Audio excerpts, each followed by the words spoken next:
বিশ্বকর্মা পুজো কদিনের মধ্যেই। তা আমি সবার চরণে ধরে নিবেদন জানাবো, প্রত্যেকের বাড়িতে ভক্তি সহকারে আপনারা দেবশিল্পী বিশ্বকর্মার আরাধনা করবেন, যে যেমনভাবে পারবেন প্রত্যেকে বিশ্বকর্মা পুজো করবেন। আপনাদের প্রত্যেকের বাড়িতেই কোনো না কোনো যানবাহন আছে। একটা ছোট্ট কথা বলে রাখি, এটা আমি আমার বাবার থেকে শিখেছি।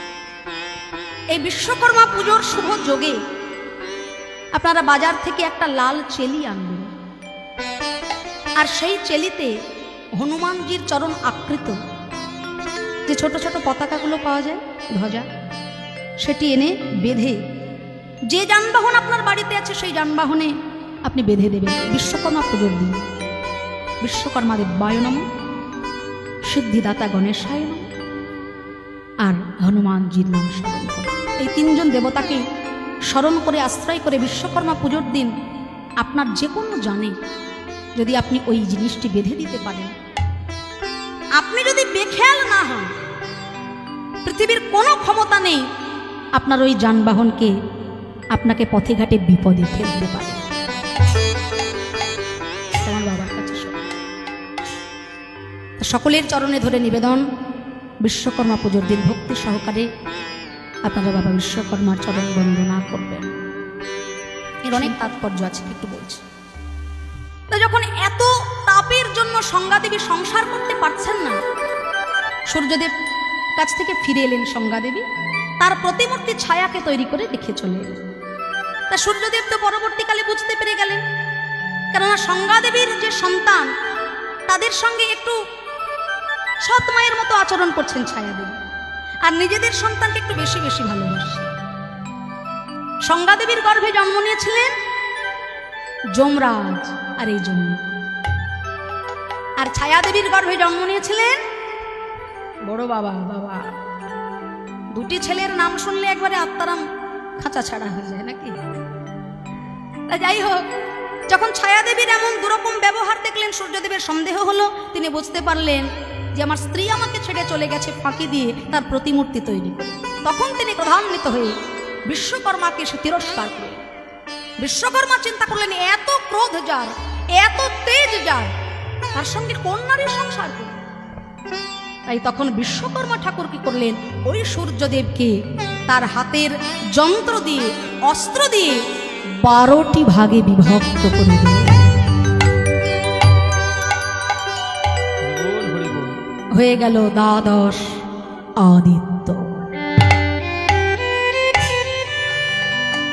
যখন দ্বাদশ আদিত্য হয়ে গেল, 12 ভাগে যখন সূর্য ভাগ হয়ে গেল, তখন তার ক্রোধ নিবারিত হয়ে গেল, রাগ আর রইল না, তেজ অতটা রইল। তা এইবার দেখুন, লোহা কাটলে যেমন লোহার গুঁড়ো পড়বে, চূর্ণ পড়বে, সোনা কাটতে গেলে সোনার গুঁড়ো পড়ে, চূর্ণ পড়ে। তা সূর্যকে যখন ভাগ করা হলো, কাটা হলো, সূর্য চূর্ণ পড়লো মাটিতে। সেই সূর্য চূর্ণ দিয়ে স্বয়ং বিশ্বকর্মা ঠাকুর তৈরি করেছিলেন 3টি প্রধান প্রধান অস্ত্র। সেই 3টি প্রধান অস্ত্রের মধ্যে এক হলো সুদর্শন চক্র, যাহা বিষ্ণুর হাতে শোভা পায়। ত্রিশূল নামে অস্ত্র, যাহা শিব ঠাকুরের হাতে শোভা পায়। শক্তি নামে অস্ত্র, যাহা ব্রহ্মাজির করে শোভা পায়।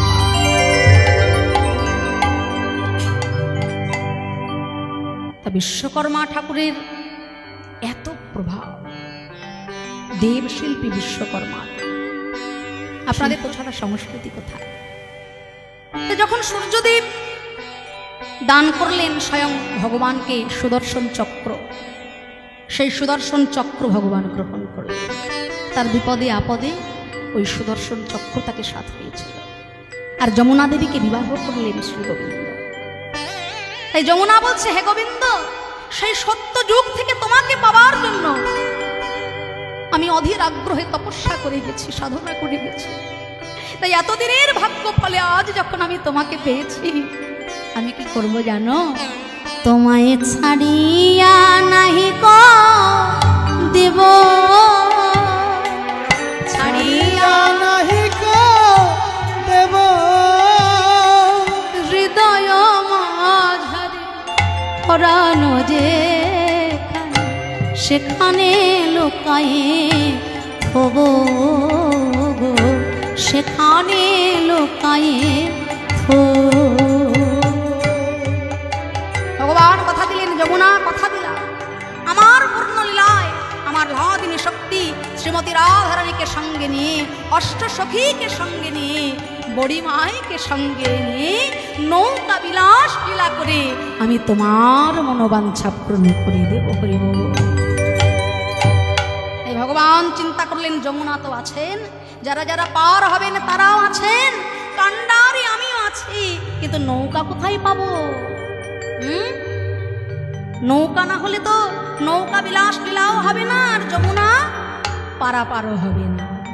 তাই মনে পড়ে গেল লীলা সাধিনী চিত শক্তি স্বরূপিনী যোগ মায়ার কথা। হাত জোড় করে আহ্বান জানালেন, শরণাগতো দীনারত পরিত্রায়ণ পরায়ণে सर्वस्यारती हरे देवी नारायणी नमस्तुते। शंख चक्रो गदा संयो गृहीत परमायुधे प्रसीदो वैष्णवी रूपे नारायणी नमस्तुते। ओम नमः शिवाय शांताय कारणत्रयो हेतवे निवेदयामि चात्मानं त्वं गति परमेश्वर। जयन्ती मंगला काली भद्रकाली कपालिनी दुर्गा शिवा क्षमाधात्री स्वाहा स्वधा नमस्तुते। या देवी सर्वभूतेषु विष्णुमायेस्तव लिखा नमस्तस्यै नमस्तस्यै नमस्तस्यै नमो नमः। या देवी सर्वभूतेषु चेतनित्या विनीयते नमस्तस्यै नमस्तस्यै नमस्तस्यै नमो नमः। या देवी सर्वभूतेषु दयारूपेण संस्थिता नमस्तस्यै नमस्तस्यै नमस्तस्यै नमो नमः। या देवी सर्वभूतेषु बुद्धिरूपेण संस्थिता नमस्तस्यै नमस्तस्यै नमस्तस्यै नमो नमः। या देवी सर्वभूतेषु दयारूपेण संस्थिता नमस्तस्यै नमस्तस्यै नमस्तस्यै नमो नमः।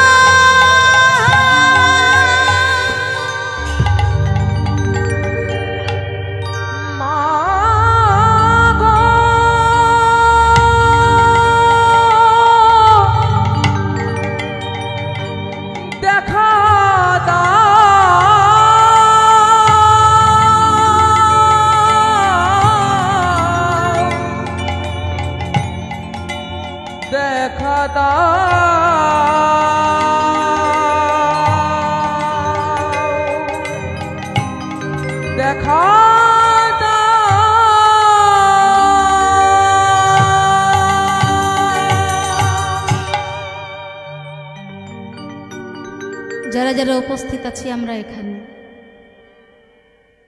অনেকে বৈষ্ণব, অনেকে শাক্ত, অনেকে শৈব। অনেক বৈষ্ণব চিন্তা করেন আমার পন্থাই সর্বশ্রেষ্ঠ, আবার অনেক শাক্ত ভাবেন যে না না ওরা বৈষ্ণব, ওদের মত ঠিক না, আমারটাই ঠিক আছে।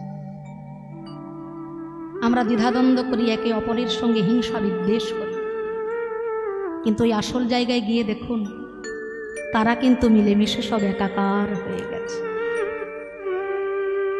ভগবান ঈশ্বর পরম কৃষ্ণ সচ্চিদানন্দ বিগ্রহ অনাদি আদি গোবিন্দ সর্ব কারণে কারণম, যিনি পূর্ণ ব্রহ্ম স্বয়ং ভগবান, তিনি যখন ব্রজ লীলা করছেন মহাশক্তি স্বরূপিণী আদ্যাশক্তি মহামায়া, সেই মহামায়াকে তিনি আশ্রয় করলেন। কেন?